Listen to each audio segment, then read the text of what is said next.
The legacy of the streak.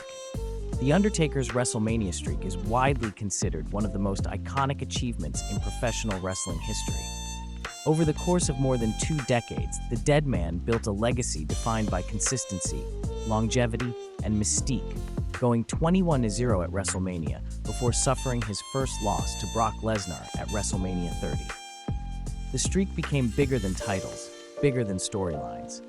For many fans, it was the main attraction of WrestleMania every year.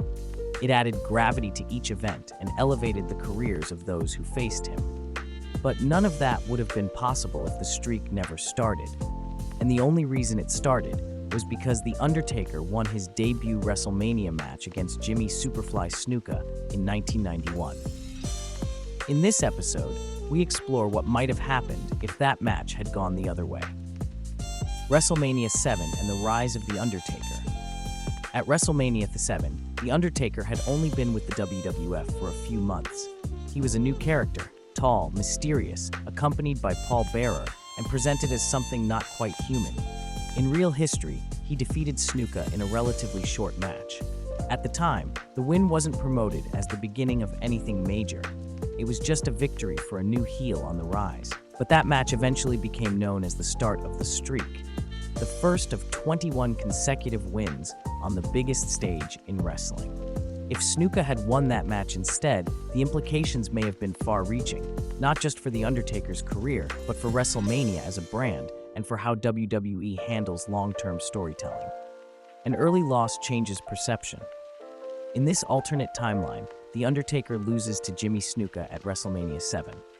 That single result, even if booked as a fluke or upset, changes how fans and management perceive the character moving forward. He's no longer undefeated on the big stage, and that subtle detail may limit how far WWE is willing to push his supernatural persona in the early years.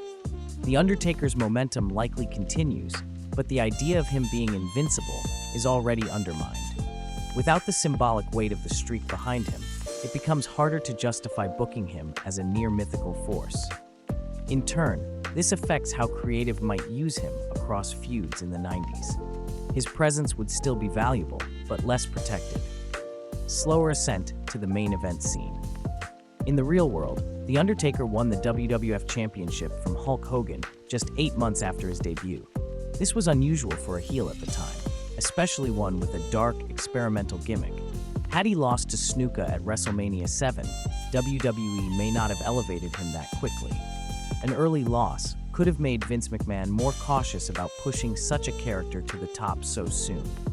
Undertaker's rise might have been more gradual, possibly spending more time in the mid-card feuding with other big men before getting a title opportunity. This shift could delay or even completely change storylines, like his 1992 feud with Jake Roberts or his casket matches with Yokozuna. No streak, no signature WrestleMania story. One of the reasons The Undertaker remained such a consistent part of WrestleMania cards, even in years where he wasn't part of the world title picture, was because of the streak itself. From the early 2000s onward, WWE started framing the streak as a central storyline. Opponents like Randy Orton, Batista, Edge, and Shawn Michaels all built their WrestleMania arcs around trying to end the streak. If Taker had a loss at WrestleMania 7, there's no streak to protect. And without that streak, there's no guaranteed high-profile spot for him every year. He might still have appeared on most WrestleManias, but the match stakes would have been different, driven more by short-term feuds than long-term legacy. Impact on opponents. Without the streak, several key WrestleMania moments likely don't happen as we know them.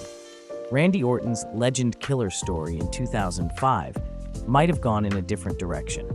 Edge's undefeated streak at WrestleMania in 2008 would not have been used to mirror the streak. Shawn Michaels' retirement match at WrestleMania 26 likely wouldn't carry the same emotional weight if it wasn't tied to ending the streak. Even Brock Lesnar's 2014 victory at WrestleMania 30, which helped relaunch him as an unstoppable force, loses much of its significance. The ripple effect would reshape WrestleMania history entirely, removing many of its most iconic stories. Long-term career and legacy. Despite losing his first WrestleMania match, it's very likely that Mark Calloway still carves out a long, successful career. His dedication to evolving the character, staying relevant, and maintaining loyalty to the company would still make him a valuable asset. However, the absence of the streak would mean his legacy is built differently. Instead of being the phenom, whose WrestleMania matches were seen as yearly milestones, he might be remembered more like Kane or Big Show. Respected big men with strong runs, but not tied to a defining legacy moment. In the Hall of Fame, The Undertaker would still be a first-ballot inductee. But the narrative around him would focus more on longevity and character work, not on WrestleMania dominance. How WWE might fill the void. WWE has long relied on streaks and legacy angles to build WrestleMania prestige. If The Undertaker's streak never happened, the company might try to establish other long-term records. A babyface with a multi-year WrestleMania win streak. A tag team that defends titles at multiple WrestleManias in a row, or perhaps using the Royal Rumble winner as a more central narrative pillar. Still, few wrestlers have the combination of character consistency and backstage loyalty that allowed The Undertaker to pull off such a streak in the first place. Conclusion: a streakless Undertaker, still great, but different. If The Undertaker had lost his first WrestleMania match to Jimmy Snuka, his career would still be remembered, but not in the same way. The character might have evolved sooner, his main event presence might have come later, and many of WrestleMania's most emotional storylines would look very different. The streak didn't just make The Undertaker a legend, it made him a symbol of WrestleMania itself. And without that undefeated run, one of WWE's most enduring myths may never have taken shape. Thanks for watching Wrestling What If. Let us know what topic you'd like to see next.